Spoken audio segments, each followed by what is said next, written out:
আসসালামু আলাইকুম ও রহমতুল্লাহি ওয়া বারাকাতুহ। প্রিয় নবী মুহাম্মদ সাল্লাল্লাহু আলাইহি ওয়াসাল্লামের সিরাত তথা জীবনী আর রাহিকুল মাখতুম আমরা শুনছিলাম। আজকের পর্বে আমরা শুনব হিজরতের সময় ঘটিত কতিপয় বিচ্ছিন্ন ঘটনাসমূহ এবং তার পরবর্তী ঘটনা প্রবাহ। আল্লাহুম্মা সাল্লি আলা মুহাম্মাদিন ওয়া আলা আলি মুহাম্মাদ কামা সাল্লাইতা আলা ইব্রাহিম ওয়া আলা আলি ইব্রাহিম ইন্নাকা হামিদুম মাজিদ। আল্লাহুম্মা বারিক আলা মুহাম্মাদিন ওয়া আলা আলি মুহাম্মাদ কামা বারাকতা আলা ইব্রাহিম ওয়া আলা আলি ইব্রাহিম ইন্নাকা হামিদুম মাজিদ। ওয়াহাকা বাদু মা অকা ফিত তরিক। পথে ঘটিত কতিপয় বিচ্ছিন্ন ঘটনা। ১। সহিহুল বুখারী শরীফে আবু বকর সিদ্দিক রাদিয়াল্লাহু আনহু থেকে বর্ণিত আছে, তিনি বলেন, আমরা গারে শহর থেকে বেরিয়ে একটানা সারা রাত এবং পরের দিন দুপুর পর্যন্ত চলতে থাকলাম। রোদের প্রখরতা বৃদ্ধির সঙ্গে সঙ্গে ক্রমান্বয়ে পথচারীর সংখ্যা কমতে থাকল এবং ঠিক দুপুরে পথ জনশূন্য হয়ে গেল। আমরা তখন দীর্ঘ বড় পাথর দেখতে পেলাম, যার ছায়ায় তখনও রোদ আসেনি। আমরা সেখানে নেমে পড়লাম।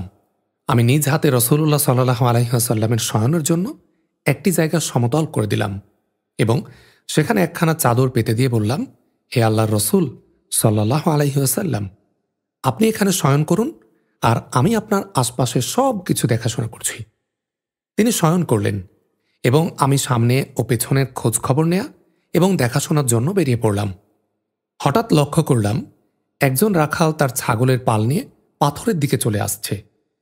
সেই পাথর থেকে সেও ওই জিনিসই চাচ্ছে যা আমরা চেয়েছিলাম। আমি তাকে বললাম, হে যুবক, তুমি কার লোক? সে মক্কা অথবা মদিনার কোনো লোকের কথা বলল। আমি তাকে বললাম, তোমার ছাগির ওলানে কি কিছু দুধ আছে? সে বলল, হাঁ। আমি পুনরায় বললাম, সেটি কি দহন করতে পারি? সে বলল, হাঁ। তারপর সে একটি ছাগি ধরে নিয়ে এলো।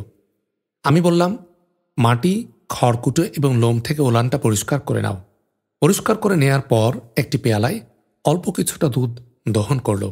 তারপর দুধটুকু আমি একটি চামড়ার পাত্রে ঢেলে নিলাম। রাসূলুল্লাহ সাল্লাল্লাহু আলাইহি ওয়াসাল্লামের পানি এবং অজুর জন্য ওই পাত্রটি আমি সঙ্গে নিয়েছিলাম। আমি দুধের পাত্র হাতে রাসূলুল্লাহ সাল্লাল্লাহু আলাইহি ওয়াসাল্লামের নিকট এসে দেখি তখনও তিনি ঘুমন্ত অবস্থায় রয়েছেন। কাজেই তাকে ঘুম থেকে জাগানোর সাহস হল না। তারপর যখন তিনি জাগ্রত হলেন তখন আমি দুধের মধ্যে কিছুটা পানি ঢেলে দিলাম যাতে দুধের তলদেশ ঠান্ডা হয়ে যায় এবং বললাম, হে আল্লাহর রসুল সাল্লাল্লাহু আলাইহি ওয়াসাল্লাম, দুধটুকু পান করুন। তিনি পান করলেন। তাকে পান করানোর সুযোগ প্রদানের জন্য আনন্দ উদ্বেল চিত্তে আল্লাহর সমীপে শুকরিয়া আদায় করলাম। দুধ পানের পর রাসূলুল্লাহ সাল্লাল্লাহু আলাইহি ওয়াসাল্লাম বললেন, এখনো কি যাত্রার সময় হয়নি? আমি বললাম, হে আল্লাহর রসুল, কেন হবে না? যাত্রার উপযুক্ত সময় হয়েছে। তারপর আমরা পুনরায় যাত্রা শুরু করলাম। ২। এই প্রবাস যাত্রাকালে আবু বকর রাদিয়াল্লাহু আনহু সাধারণত রাসূলুল্লাহ সাল্লাল্লাহু আলাইহি ওয়াসাল্লামের রাদিফ থাকতেন, অর্থাৎ তিনি বাহনে নবী করিম সাল্লাল্লাহু আলাইহি ওয়াসাল্লামের পেছনে বসতেন। তিনি পেছনে বসতেন এ কারণে যে তার মধ্যে বার্ধক্যের চিহ্ন প্রকাশ পেয়েছিল এবং মানুষের দৃষ্টি প্রথমে তার উপরেই পড়ত। রাসূলুল্লাহ সাল্লাল্লাহু আলাইহি ওয়াসাল্লামের মধ্যে তখনও যৌবনের চিহ্ন পরিস্ফুট ছিল। এজন্য তার প্রতি মানুষের দৃষ্টি অপেক্ষাকৃত কম যেত। এর ফল ছিল, কোনো লোকের সঙ্গে সাক্ষাৎ হলে সে আবু বকর রাদিয়াল্লাহু আনহুকে জিজ্ঞাসা করত, আপনার সম্মুখের লোকটি কে? আবু বকর রাদিয়াল্লাহু আনহু এর এক অত্যন্ত সূক্ষ্ম উত্তর প্রদান করতেন। বলতেন, এ লোকটি আমাকে পথ বলে দিচ্ছেন। এতে লোকেরা সহজভাবে পথের কথাই বুঝতেন, কিন্তু এই কথার মাধ্যমে তিনি কল্যাণের পথকেই বোঝাতে চেয়েছেন। ৩।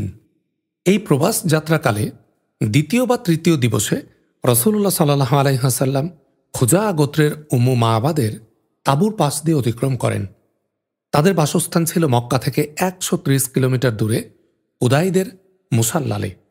ইনি একজন নামকরা স্বাস্থ্যবান মহিলা ছিলেন। হাতে হাঁটু ধারণ করে তাঁবুর অঙ্গনে বসে থাকতেন এবং গমনাগমনকারীদেরকে পানাহার করাতেন। রাসূলুল্লাহ সাল্লাল্লাহু আলাইহি ওয়াসাল্লাম তাকে জিজ্ঞেস করলেন, আপনার নিকট কিছু আছে কি? তিনি বললেন, আমার নিকট যদি কিছু থাকত তাহলে আল্লাহর অস্তে আপনাদের মেহমানদারিতে কোনো প্রকার ত্রুটি হতো না। ঘরে তেমন কিছুই নেই, বকরিগুলোও রয়েছে দূর দূরান্তে। সময়টা ছিল দুর্ভিক্ষ কবলিত।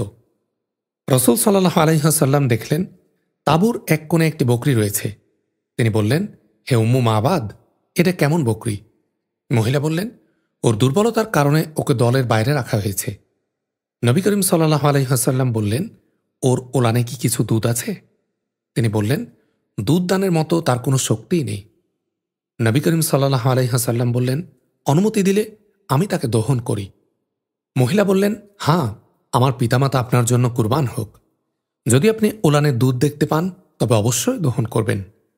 এই কথাবার্তার পর রাসূলুল্লাহ সাল্লাল্লাহু আলাইহি ওয়াসাল্লাম বকরিটির ওলানের উপর হাত ফিরালেন, আল্লাহর নাম নিলেন এবং দোয়া করলেন। তারপর বকরিটা তার পেছনের পা দুটি বিস্তার করল এবং তার ওলান দুধে ভরপুর হয়ে উঠল। রাসূল সাল্লাল্লাহু আলাইহি ওয়াসাল্লাম উম্মু মাবাদের বেশ বড় আকারের একটি পাত্র নিলেন এবং এত পরিমাণ দুধ দহন করলেন যে দুধের ফেনা পাত্রের উপরে উঠে গেল। দুধ দহনের পর উম্মু মাবাদকে পান করালেন। তিনি দুগ্ধ পানে পূর্ণরূপে পরিতৃপ্ত হলেন। তারপর সঙ্গী সাথীদের পান করালেন। পূর্ণ পরিতৃপ্তির সঙ্গে সকলকে পান করানোর পর তিনি নিজে পান করলেন। দ্বিতীয়বারেও তিনি এত পরিমাণ দুধ দহন করলেন যে পাত্র ভরে গেল। এ দুধ উম্মু মাবাদের নিকট রেখে তিনি সঙ্গীদের সহ মদিনার পথে অগ্রসর হলেন। অল্পক্ষণ পরে তার স্বামী আবু মাবাদ যখন দুর্বল বকরি, যা দুর্বলতা হেতু ধীরে ধীরে পায়ে হাঁটছিল এবং হাঁকাতে হাঁকাতে এসে পৌঁছল, পাত্রভর্তি দুধ দেখে তিনি বিস্ময়াপীত হয়ে পড়লেন। তার সহধর্মিণীকে জিজ্ঞেস করলেন, এ দুধ তুমি কোথায় পেলে? সেক্ষেত্রে দুগ্ধবতী বকরিগুলো দুধ চারণভূমিতে ছিল এবং বাড়িতে কোনো দুগ্ধবতী বকরিই ছিল না। সেক্ষেত্রে পাত্রে এত দুধ এলো কোথা থেকে? স্ত্রী উম্মু মাবাদ তার স্বামীকে সেই বরকতময় মেহমানের কথা জানালেন, যিনি পথ চলার সময় তার গৃহে আগমন করেন এবং যেখানে যা ঘটেছিল তা সবিস্তারে বর্ণনা করলেন। এসব কথা শ্রবণের পর আবু মাবাদ বললেন, একে তো ঠিক সেই লোক বলে মনে হচ্ছে যাকে কুরাইশগণ খুঁজে বেড়াচ্ছেন। আবু মাবাদ পুনরায় তার স্ত্রীকে বললেন, আচ্ছা, তার আকৃতি প্রকৃতি একটু বর্ণনা করো দেখি। স্বামীর একথা শ্রবণের পর উম্মু মাবাদ অত্যন্ত জীবন্ত ও আকর্ষণীয়ভাবে তার গুণাবলী ও যোগ্যতার এমন একটি নকশা অঙ্কন করলেন, তাতে মনে হল শ্রবণকারীগণ যেন তাকে চোখের সম্মুখেই দেখছে। এই বইয়ের শেষ ভাগে সে গুণগুলোর কথা উল্লেখিত হবে। মেহমানের এ সকল গুণের কথা অবগত হয়ে আবু মাবাদ বললেন, আল্লাহর শপথ, ইনি তো কুরাইশদের সেই সাথী, লোকেরা যার সম্পর্কে বিভিন্ন প্রকার কথা বলছেন। আমার ইচ্ছা তার বন্ধুত্ব গ্রহণ করি এবং যদি কোনো পথ পাই তাহলে অবশ্যই তা করব। এদিকে মক্কায় এটি ক্রমান্বয়ে ছড়িয়ে পড়ছে, যা মানুষ শুনতে পাচ্ছে কিন্তু বক্তাকে দেখতে পাচ্ছে না। কথাগুলো ছিল এরূপ: আরশের প্রভু আল্লাহ ওই দুই বন্ধুকে উত্তম পুরস্কার দেন যারা উম্মু মাবাদের তাঁবুতে অবতরণ করেছিলেন। তারা দুজনে কল্যাণের সঙ্গে অবতরণ করেছেন এবং কল্যাণের সঙ্গে গমন করেছেন। যিনি মুহাম্মদ সাল্লাল্লাহু আলাইহি ওয়াসাল্লামের বন্ধু হয়েছেন তিনি সফল কাম হয়েছেন। হায় কুসাই, আল্লাহ তোমাদের থেকে কত নজিরবিহীন কার্যকলাপ ও নেতৃত্ব গুটিয়ে নিয়ে তাদেরকে দিয়েছেন, অর্থাৎ বনু কাবদেরকে। ওদের মহিলাবর্গের অবস্থানস্থল এবং মুমিনদের সেনাচৌকি বরকতময় হোক। তোমরা নিজ ভগ্নীদেরকে তাদের পাত্র এবং বকরি সম্পর্কে জিজ্ঞেস করো। তুমি যদি স্বয়ং বকরিদেরকেও জিজ্ঞেস করো তবে তারাও সাক্ষ্য দেবে। আসমা রাদিয়াল্লাহু আনহা বলেছেন, আমরা জানতাম না যে রাসূলুল্লাহ সাল্লাল্লাহু আলাইহি ওয়াসাল্লাম কোন দিকে গমন করেছেন। ইতোমধ্যে একজন জিন মক্কার নিম্নভূমি থেকে এ কবিতা পাঠ করতে করতে এলো। মানুষ তার পিছনে পিছনে চলছিল, তার কথা শুনছিল, কিন্তু তাকে কেউ দেখতে পাচ্ছিল না। শেষ পর্যন্ত সে মক্কার উচ্চভূমি থেকে বের হয়ে গেল। তিনি বলেন, যখন আমরা তার কথা শুনলাম তখন বুঝতে পারলাম রাসূলুল্লাহ সাল্লাল্লাহু আলাইহি ওয়াসাল্লাম কোন দিকে গমন করেছেন, অর্থাৎ তিনি গমন করেছেন মদিনার দিকে। 4. সুরাকা বিন মালিক পথের মধ্যে রাসূলুল্লাহ সাল্লাল্লাহু আলাইহি ওয়াসাল্লামের পিছু ধাওয়া করে। এ ঘটনা সুরাকা নিজেই বর্ণনা করেছেন। সে বলেছে, আমি নিজ সম্প্রদায় বনি মুদলিজের এক সভায় বসেছিলাম। ইতোমধ্যে একজন লোক আমার পাশে এসে দাঁড়ালো। সে বলল, সুরাকা, আমি কিছুক্ষণ পূর্বে উপকূলে কতিপয় লোককে দেখলাম। আমার ধারণা হবে এরা মুহাম্মদ এবং তার সঙ্গীগণ। সুরাকা বললেন, আমি বুঝে গেলাম যে এরা তারাই, কিন্তু ওই লোকটির ধারণা পাল্টিয়ে দেওয়ার জন্য তাকে বললাম, এরা তারা নয়, বরং তুমি অমুক অমুককে দেখেছ, যারা আমার চোখের সম্মুখ দিয়ে অতিক্রম করল। এরপর সভাস্থানে সামান্য সময় অপেক্ষা করে অন্দরমহলে চলে গেলাম এবং নিজ দাসীকে নির্দেশ দিলাম আস্তাবল থেকে আমার ঘোড়াটি বের করে নিয়ে গিয়ে টিভির পিছনে আমার জন্য অপেক্ষা করতে। এদিকে আমি নিজ তীর গ্রহণ করলাম এবং বাড়ির পিছনে দরজা দিয়ে বের হলাম। এ সময় আমার হাতের লাঠিটির এক মাথা মাটির সঙ্গে ঘর্ষণ খাচ্ছিল এবং অন্য মাথা নিচু করে রাখা ছিল। এ অবস্থায় আমি নিজ ঘোড়ার নিকট গিয়ে তার উপর আরোহণ করলাম। তারপর লোকটির কথিত দিক লক্ষ্য করে ঘোড়া ছুটিয়ে দিলাম। আমি দেখলাম সে আমাকে নিয়ে স্বাভাবিকভাবে ছুটছে। এক পর্যায়ে আমি তাদের নিকটবর্তী হয়ে গেলাম, কিন্তু আকস্মিকভাবে আমাকে সমেত ঘোড়ার পা পিছলিয়ে যাওয়ায় আমি ঘোড়ার পিঠ থেকে পড়ে গেলাম। আমি উঠে দাঁড়িয়ে তুনের দিকে হাত বাড়ালাম এবং আমার তীর বের করে জানতে চাইলাম যে তাকে বিপদে ফেলতে পারবো কি না। কিন্তু যে তীরটি বেরিয়ে আসলো সেটা আমার অপছন্দনীয়, কিন্তু আমি তীরের সাংকেতিক অভিব্যক্তি এড়িয়ে অশ্বপৃষ্ঠে আরোহণ করলাম। সে আমাকে নিয়ে ছুটতে লাগলো এবং এক পর্যায়ে নবী করিম সাল্লাল্লাহু আলাইহি ওয়াসাল্লামের কণ্ঠনিঃসৃত কোরআনের পাঠ আমার কর্ণকুহরে প্রবিষ্ট হল। তিনি কোনো সময়ের জন্য পিছনে ফিরে তাকাননি, কিন্তু আবু বকর রাদিয়াল্লাহু আনহু বারবার পিছনে ফিরে তাকাচ্ছিলেন। আর সামান্য পথ অতিক্রম হলে তাদের পথ রোধ করতে পারি এমন এক অবস্থায় আকস্মিকভাবে আমার ঘোড়ার পা হাঁটু পর্যন্ত মাটিতে ঢুকে গেল। এতে আমি তার পিঠ থেকে ছিটকে পড়ে গেলাম। আমি অবস্থাটা সামলে নিয়ে সোজা হয়ে উঠে দাঁড়াবার জন্য ঘোড়াটিকে ধমকাধমকি শুরু করলাম। আমার ধমক খেয়ে সে উঠে দাঁড়াবার চেষ্টা করল, কিন্তু সহজে তা পারল না। অবশেষে অনেক কষ্ট করে সে পা টেনে টেনে বের করল, কিন্তু সে যখন বহু কষ্টের পর উঠে দাঁড়ালো তখন তার পদচিহ্ন থেকে আসমানের দিকে ধোঁয়ার মতো ধূলি প্রবাহের সৃষ্টি হয়েছিল। আমি আবার পাশার তীর থেকে আমার ভাগ্যান্যাসের ইঙ্গিত সম্পর্কে জানতে চাইলাম, কিন্তু আবার ওই তীরটি বের হলো, যা আমার অপছন্দনীয় ছিল। এরপর আমি তাদের নিরাপত্তা চেয়ে আহ্বান জানালে তারা থেমে গেলেন। আমি ঘোড়া খেদিয়ে তাদের নিকট পৌঁছলাম।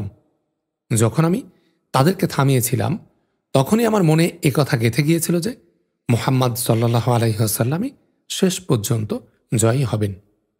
এজন্য আমি তাকে বললাম যে আপনার সম্প্রদায় আপনার প্রাণের বিনিময়ে পুরস্কার ঘোষণা করেছে, এবং ওই কথার সূত্রে আমি তাকে মানুষের মনোভাব সম্পর্কে সতর্ক করে দিলাম।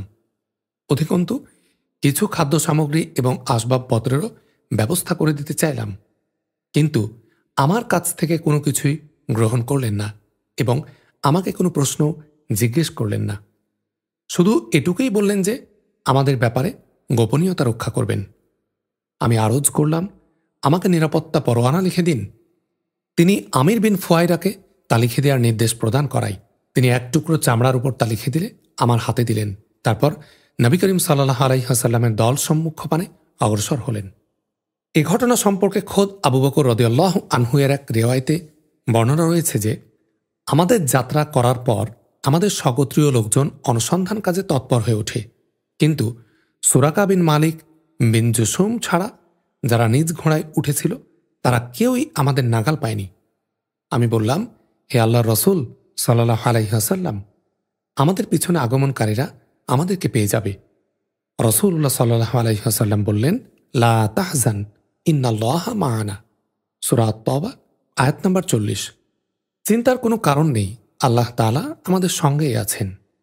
যা হোক, সুরাকা প্রত্যাবর্তন করে দেখে যে লোকজন সব হন্যে অনুসন্ধান কাজ চালিয়ে যাচ্ছে। সে তাদের বলল, এদিকের খোঁজ খবর আমি নিয়েছি, এদিকে তোমাদের যা কাজ ছিল তা যথারীতি করা হয়েছে। এভাবে সে লোকদের ফিরিয়ে নিয়ে গেল। দিনের প্রথম ভাগে যে ছিল আক্রমণকারী শত্রু, দিনের শেষ ভাগে সে হল জীবন রক্ষাকারী বন্ধু। 5 পথে রাসূলুল্লাহ সাল্লাল্লাহু আলাইহি ওয়াসাল্লামের ছোট্ট কাফেলার সঙ্গে সাক্ষাৎ হয় বুরাইদা বিন হুসাইব আসলামীর। সে ছিল নিজ সম্প্রদায়ের নেতা এবং শক্তিমান পুরুষ। তার সাথে প্রায় 80 জন লোক ছিল। তিনি ইসলাম গ্রহণ করেন এবং তার সঙ্গী সাথীগণও ইসলাম গ্রহণ করেন। অতঃপর রাসূলুল্লাহ সাল্লাল্লাহু আলাইহি ওয়াসাল্লাম ইশার সালাত আদায় করেন এবং এসব লোকেরাও তার পেছনে সালাত আদায় করেন। বুরাইদা তার স্বীয় গোত্রের সঙ্গে বসবাস করেন এবং উহুদ যুদ্ধের পর রাসূলুল্লাহ সাল্লাল্লাহু আলাইহি ওয়াসাল্লামের সাথে সাক্ষাৎ করেন। আব্দুল্লাহ বিন বুরাইদা বলেন, রাসূলুল্লাহ সাল্লাল্লাহু আলাইহি ওয়াসাল্লাম ফাল বিশ্বাস করতেন, কিন্তু তিয়ারাহ, এক প্রকার ভাগ্য নির্ণয়, বিশ্বাস করতেন না। বুরাইদা রাদিয়াল্লাহু আনহু ৭০ জন লোকের এক কাফেলা সহ মদিনায় আগমন করেন। অতঃপর তারা রাসূলুল্লাহ সাল্লাল্লাহু আলাইহি ওয়াসাল্লামের সাথে সাক্ষাৎ করলে তাদের জিজ্ঞাসা করেন, তোমরা কোন কওমের লোক? তারা বলল, আমরা আসলাম গোত্রের। অতঃপর আবু বকরকে বললেন, আমি নিরাপদ হলাম। অতঃপর তিনি সাল্লাল্লাহু আলাইহি ওয়াসাল্লাম, কোন গোত্রের? তারা বলল, বনু সাহম গোত্রের। তিনি বললেন, তোমার অংশ বের হয়ে গেছে। ৬ রাসূলুল্লাহ সাল্লাল্লাহু আলাইহি ওয়াসাল্লাম আবু আওস তামিম বিন হাজার আসলামী অথবা আবু তামিম আওস বিন হাজার আসলামীর নিকট দিয়ে আরজ এ হারসা এবং জুহফার মধ্যবর্তী কাহদাওয়াত অতিক্রম করছিলেন। তার পিঠের ব্যথার কারণে ধীরে পথ চলছিলেন। সে সময় তিনি এবং আবু বকর রাদিয়াল্লাহু আনহু একই উটের সাওয়ারে ছিলেন।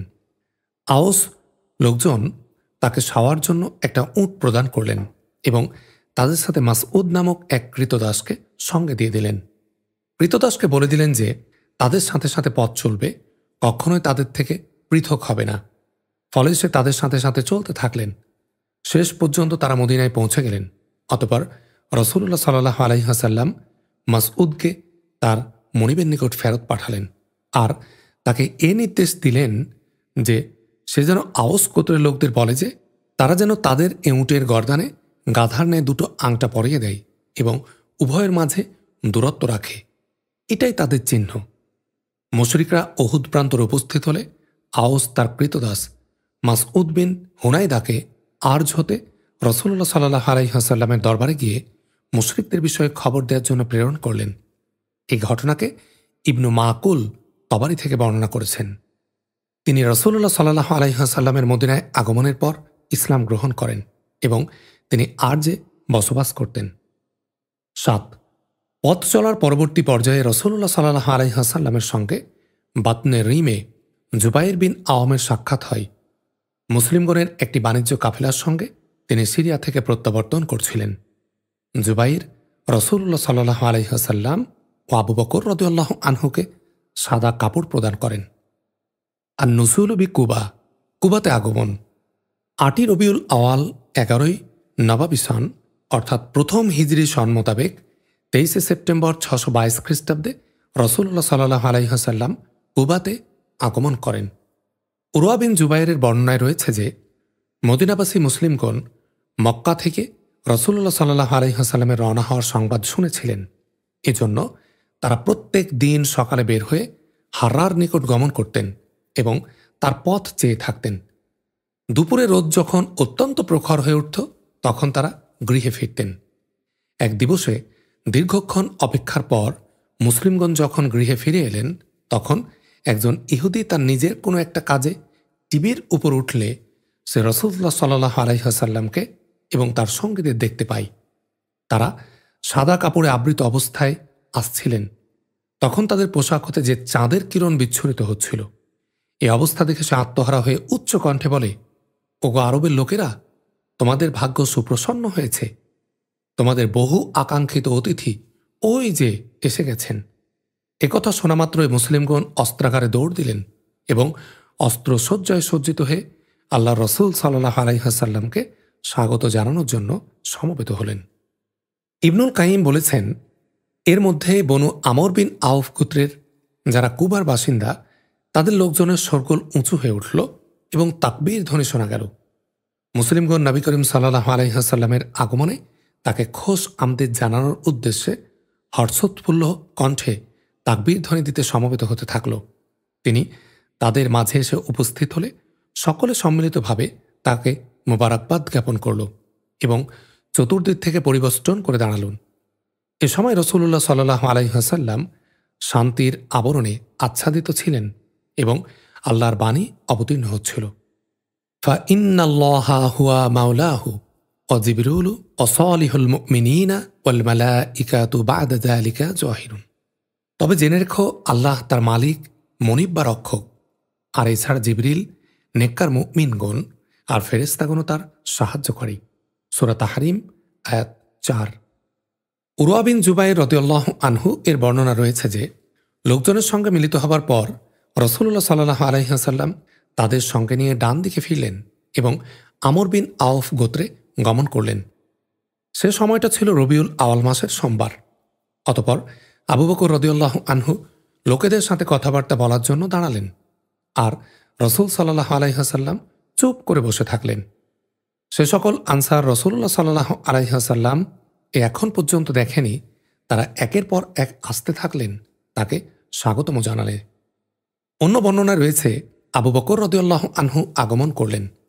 এমত অবস্থায় রাসূলুল্লাহ সাল্লাল্লাহু আলাইহি ওয়াসাল্লামের উপর সূর্যের তাপ লাগতে লাগল। তখন আবু বকর রাদিয়াল্লাহু আনহু স্বীয় চাদর দিয়ে তাকে ছায়া দিলেন। ফলে লোকেরা রাসূলুল্লাহ সাল্লাল্লাহু আলাইহি ওয়াসাল্লামকে চিনে ফেললেন। পুরো মদিনা যেন স্বাগতম জানানোর জন্য কুচকাওয়াজ করছিল। সেদিন এমনই একটা দিন ছিল, মদিনার ইতিহাসে এমন দিন আর আসেনি। রাসূলুল্লাহ সাল্লাল্লাহু আলাইহি ওয়াসাল্লাম কুলসুম বিন হাদম এবং বলা হয় যে সাদ বিন খায়সামার বাড়িতে অবস্থান করছিলেন। এর মধ্যে প্রথম মতটি অধিক শক্তিশালী। এদিকে আলী রাদিয়াল্লাহু আনহু মক্কায় 3 দিন অবস্থানের পর রাসূলুল্লাহ সাল্লাল্লাহু আলাইহি ওয়াসাল্লামের নিকট লোকদের গচ্ছিত আমানত আদায় করার পর পদদলে মদিনা অভিমুখে যাত্রা করলেন। তারপর মদিনা পৌঁছে তিনি কুবায় রাসূলুল্লাহ সাল্লাল্লাহু আলাইহি ওয়াসাল্লামের সঙ্গে সাক্ষাৎ করলেন এবং কুলসুম বিন হাদামের বাড়িতে অবস্থান করলেন। রাসূলুল্লাহ সাল্লাল্লাহু আলাইহি ওয়াসাল্লাম কুবাতে 4 দিন সোমবার, মঙ্গলবার, বুধ ও বৃহস্পতিবার অবস্থান করেন, আর এ সময়ের মধ্যে মসজিদে কুবার ভিত্তিপ্রস্তর স্থাপন করেন এবং তাতে সালাত আদায় করেন। তার নবুয়ত প্রাপ্তির পর এটা হচ্ছে প্রথম মসজিদ যার বুনিয়াদ তাকওয়া, আল্লাহর ভীতির উপর প্রতিষ্ঠিত হয়েছিল। 5ম দিনে শুক্রবারে তিনি আল্লাহর নির্দেশে আরোহণ করলেন। আবু বকর রাদিয়াল্লাহু আনহু তার রাদিফ বা পিছনে আরোহণকারী ছিলেন। তিনি বনু নাজ্জারদেরকে, যারা তার মামা গোষ্ঠীর ছিলেন, সংবাদ প্রেরণ করেছিলেন। ফলে তারা তরবারি ধারণ করে উপস্থিত হলেন। তিনি তাদের সহ মদিনার দিকে যাত্রা করলেন। তারপর বনু সালেম বিন আওফের আবাসস্থলে পৌঁছলে জুমার সলাতের সময় হয়ে যায়। তিনি এই স্থানে বাতনে আদিতে জুমা পড়লেন। সেখানে এখনও মসজিদ রয়েছে। সেখানে মোট 100 জন লোক ছিল। আর দুখুল ফিল মাদিনা, মদিনায় প্রবেশ। জুমার সলাত শেষে নবী করিম সাল্লাল্লাহু আলাইহি ওয়াসাল্লাম মদিনায় প্রবেশ করলেন। ওই দিন থেকে এ শহরের নাম ইয়াসরিবের পরিবর্তে মদিনাতুর রসুল বা রসুলের শহর হয়ে যায়। সংক্ষেপে একে মদিনা বলা হয়ে থাকে। এটা ছিল অত্যন্ত গুরুত্বপূর্ণ এক ঐতিহাসিক দিবস। মদিনার অলিতে গলিতে সর্বত্র সেদিন তাকদিস এবং তাহমিদের, পবিত্রতা ও প্রশংসার গুঞ্জনধ্বনি শ্রুত হচ্ছিল। আনসারদের ছেলেমেয়েরা আনন্দ উদ্বেল কণ্ঠে নিম্নের কবিতার চরণগুলো সুর ও ঝংকার সহকারে গেয়ে বেড়াচ্ছিল। তলা আল বাদরু আলাইনা মিন সানিয়াতিল ওয়াদা অজাবা শুক্রু আলাইনা মাদা আলিল্লাহিদা আইয়ুহাল মাবউসু ফিনা জিতা বি আমরিল মাতা। দক্ষিণ পাশের পাহাড় হতে পূর্ণিমার চন্দ্র আমাদের উপর উদিত হয়েছে। কি উত্তম ধর্ম ও শিক্ষা! আল্লাহর কৃতজ্ঞতা প্রকাশ করা আমাদের প্রতি ওয়াজিব। তোমার নির্দেশ অনুসরণ করা ফরজ। তোমার প্রেরণকারী হচ্ছেন কিবরিয়া, মহাপ্রভু। আনসারগণ যদিও ধনী ছিলেন না, তবুও সকলের আশা ছিল যে রাসূলুল্লাহ সাল্লাল্লাহু আলাইহি ওয়াসাল্লাম তার বাড়িতেই অবস্থান করুন। ফলে তার উটনি আনসারদের যে বাড়ি কিংবা মহল্লার পাশ দিয়ে অতিক্রম করত, সেখানকার লোকজন উটনির লাগাম ধরে নিতেন এবং অনুরোধ করতেন যে আসবাবপত্র, অস্ত্রশস্ত্র এবং রক্ষণাবেক্ষণের ব্যবস্থা প্রস্তুত রয়েছে, আগমন করুন। কিন্তু রাসূলুল্লাহ সাল্লাল্লাহু আলাইহি ওয়াসাল্লাম বলতেন, উটনির পথ ছেড়ে দাও, সে আল্লাহর পক্ষ থেকে নির্দেশিত হয়েছে। ফলে উটনি একটানা চলতে থাকল এবং ওই স্থানে এসে বসে পড়ল যেখানে মসজিদে নববী রয়েছে। কিন্তু তিনি নিচে অবতরণ করলেন না। তারপর উটনি পুনরায় উঠে দাঁড়াল এবং কিছু দূরে গিয়ে ঘুরে ফিরে দেখার পর পূর্বের জায়গাতেই এসে বসে পড়ল। এরপর রাসূলুল্লাহ সাল্লাল্লাহু আলাইহি ওয়াসাল্লাম নিচে অবতরণ করলেন। এটা ছিল তার নানির অর্থাৎ বনু নাজ্জার গোত্রের মহল্লা, আর উটনির জন্য ছিল এটা আল্লাহর তরফ থেকে নির্দেশনা। রাসূলুল্লাহ সাল্লাল্লাহু আলাইহি ওয়াসাল্লাম চেয়েছিলেন তার নানার গোত্রে অবস্থান করে তাদের মর্যাদা বৃদ্ধি করতে, সেজন্যই এ ব্যবস্থা। বনু নাজ্জার গোত্রের লোকজনেরা রাসূলুল্লাহ সাল্লাল্লাহু আলাইহি ওয়াসাল্লামকে নিজ নিজ গৃহে নিয়ে যাওয়ার জন্য তার নিকট নিবেদন শুরু করে দিলেন। কিন্তু আবু আইয়ুব আনসারী রাদিয়াল্লাহু আনহু উষ্ট্রের পালান উঠিয়ে নিলেন এবং বাড়িতে নিয়ে গেলেন। এতে রাসূলুল্লাহ সাল্লাল্লাহু আলাইহি ওয়াসাল্লাম বলতে লাগলেন, মানুষ তার পালানের সাথে রয়েছে। এদিকে আসআদ বিন জুরারা রাদিয়াল্লাহু আনহু এসে উটনির লাগাম ধরে নিলেন, ফলে উটনি তার নিকটেই রয়ে গেল। সহিহুল বুখারী শরীফে আনাস রাদিয়াল্লাহু আনহু থেকে বর্ণিত হয়েছে যে রাসূলুল্লাহ সাল্লাল্লাহু আলাইহি ওয়াসাল্লাম বলেন, কোন লোকের বাড়ি আমার থেকে নিকটে? আবু আইয়ুব রাদিয়াল্লাহু আনহু বলেন, আমার বাড়ি।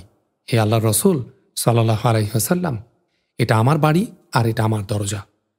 তখন রাসূলুল্লাহ সাল্লাল্লাহু আলাইহি ওয়াসাল্লাম তাকে বললেন, যাও, আমার বিশ্রামের জায়গা ঠিক করো। বললেন, কওমের উপর আল্লাহর বরকত হোক। কিছুদিন পর নবীপত্নী উমুল মুমিনিন সাউদা রাদিয়াল্লাহু আনহা এবং নবী তনায়া ফাতিমা রাদিয়াল্লাহু আনহা, উম্মে কুলসুম রাদিয়াল্লাহু আনহা এবং উসামা বিন যায়েদ রাদিয়াল্লাহু আনহু ও উম্মু আইমান রাদিয়াল্লাহু আনহা মদিনায় গিয়ে পৌঁছলেন। এদের সকলকে আব্দুল্লাহ বিন আবু বকর রাদিয়াল্লাহু আনহু, আবু বকরের আত্মীয় স্বজনের সঙ্গে তাদের মধ্যে আয়েশা রাদিয়াল্লাহু আনহাও ছিলেন, নিয়ে এসেছিলেন। অবশ্য নবী তনায়া জয়নাব রাদিয়াল্লাহু আনহা আবুল আসের নিকট থেকে গিয়েছিলেন, তিনি তাকে আসতে দেননি। তিনি বদরের যুদ্ধের পরে এসেছিলেন। আয়েশা রাদিয়াল্লাহু আনহা বর্ণনা করেছেন যে, আমরা মদিনায় আসলাম, আর তা সংক্রামক উপদ্রুত এলাকা। সেখানে নিম্নভূমি দিয়ে লবণাক্ত পানি প্রবাহিত হতো।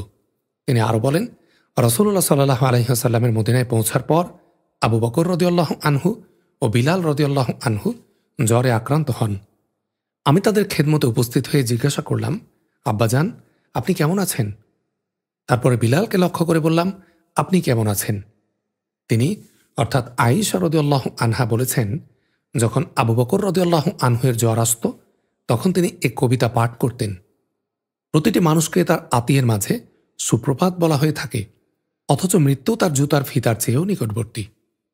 বিলাল রাদিয়াল্লাহু আনহুর অবস্থা যখন একটু সুস্থ থাকত, তখন তিনি নিজের দুঃখপূর্ণ স্বর উঁচু করে বলতেন, হাই, যদি আমি জানতাম যে আমার কোনো এক রাত্রি যাপন হবে এক প্রান্তরে অর্থাৎ মক্কায়, এবং আমার পাশে ইজখার ও জালিল ঘাস থাকবে, এবং কোনোদিন কি মাজিন্না ঝর্ণাতে অবতরণ করতে পারব, এবং আমি সামা ও তুফাইল পাহাড় দেখতে পাব। আয়েশা রাদিয়াল্লাহু আনহা বলেছেন যে, আমি রাসূলুল্লাহ সাল্লাল্লাহু আলাইহি ওয়াসাল্লামের নিকট উপস্থিত হয়ে তাদের এই প্রলাপের সংবাদ দিলাম।